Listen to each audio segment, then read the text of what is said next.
وأفشل زوج هو ذلك الزوج الذي يحول نفسه إلى عدو لزوجه، يكسب عداوتها ولا يكسب مودتها.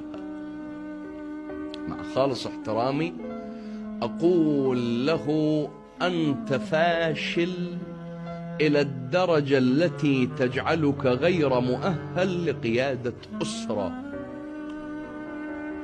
ولا تقل لي أن فشلي بسببها، فكلكم راع وكلكم مسؤول عن رعيته. والقرآن خاطبك أنت ولم يخاطبها، فقال: قوا أنفسكم وأهليكم نارا وقودها الناس والحجارة.